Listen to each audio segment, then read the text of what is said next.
জ্ঞাপন করি, সকলে ভক্তি ভরে উচ্চ আওয়াজে মহাব্বতে বলি সাল্লাল্লাহু আলাইহি ওয়াসাল্লাম। প্যারা হাজিরিন,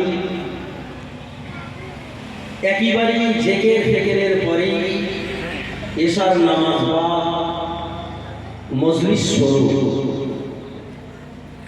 আমি স্বল্প সময়ের জন্য আল্লাহ চাহে তো কোরআন হাদিসের মাথা হাতে, ইজমা কিয়াসের মাথা হাতে কিছু আলাপ আলোচনা রাখবো। আল্লাহ রহম যদি হয়, আপনাদের খাস দোয়া যদি থেকে থাকে।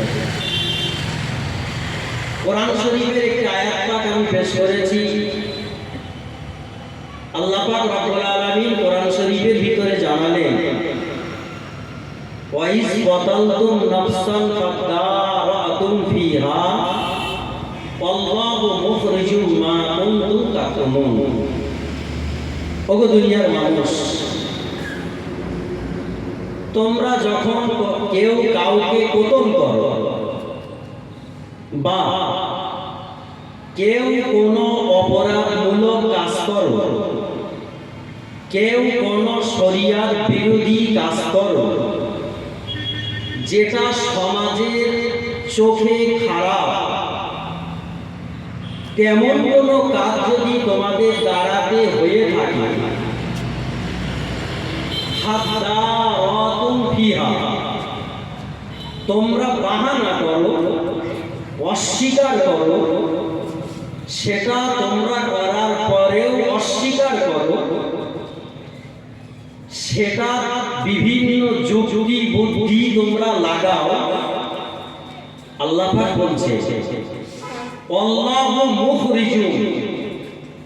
ওগো দুনিয়ার মানুষ, শুনে রেখে দাও, যে যত অপরাধী কাজ করো না কেন, শরিয়াত বিরোধী কাজ করো না কেন, লোক চোখে খারাপ লাগে এমন কাজ তোমাদের দ্বারাই হয়ে থাকে না কেন, অস্বীকার করার কোনো জায়গা নেই। ফাদারাতুম ফিহা, তোমরা যে বাহানা করো, এই বাহানা করার কোনো জায়গা নেই। আল্লাহু মুখরিজুম, আমি আল্লাহ পাক রব্বুল আলামিন ওটা প্রকাশ করে দিয়ে থাকি। মা কুনতুম তাকতুমুন, তোমরা বিভিন্ন তোমাদের প্রচেষ্টার দ্বারাতে, তোমাদের যুক্তি বুদ্ধি চতুরতার দ্বারাতে তোমরা সেটা গোপন করতে চাইলেও আমি আল্লাহ প্রকাশ করে দিয়ে থাকি। অতএব দুনিয়ার মানুষ আমরা যে যাই কাজ করি না কেন, ব্রেনে আমাদেরকে রাখতে হবে, আমি আমার গার্জেন পক্ষ, বাড়ির গার্জেন বাপকে লুকালাম, আমি আমার মাকে, জন্মদাতা মাকে লুকালাম, আমার বড় ভাইকে লুকালাম, আমার মসজিদের ইমাম সাহেবকে লুকালাম, আমার মসজিদের সেক্রেটারি কেসি সাহেবকে লুকালাম, এমনি ভাবে সমাজের নেতা নেত্রীদেরকে লুকালাম।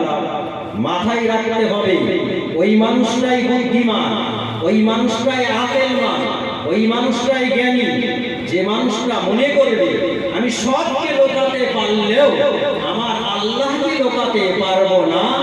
এটা যদি মাথায় রাখা যায়, মাথায় রেখে যদি আমি আপনি আমার আপনার কদমটা বাড়াই, আমি আপনি আমার আপনার জীবনটা আপনার এগিয়ে নিয়ে যাই, তাহলে আপনার জীবনটা এহ জগৎ পরজগৎ উভয় জগতে সোনায় সোহাগা হবে।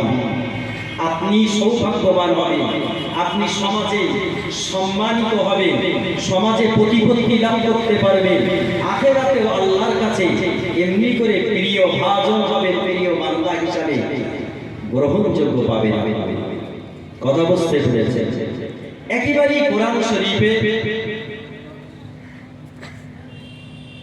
ইমাম ফখরুদ্দিন রাজি রহমাতুল্লাহ আলাইহি একটা তাফসীরের কিতাব লিখেছেন।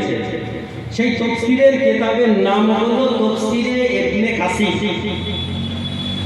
32 খণ্ড, এই এমন মোটা মোটা 32 খণ্ড তাফসীরে কোরআন শরীফের ব্যাখ্যা ইমাম ফখরুদ্দিন রাজি রহমাতুল্লাহ আলাইহি লিখেছেন 32 খণ্ড।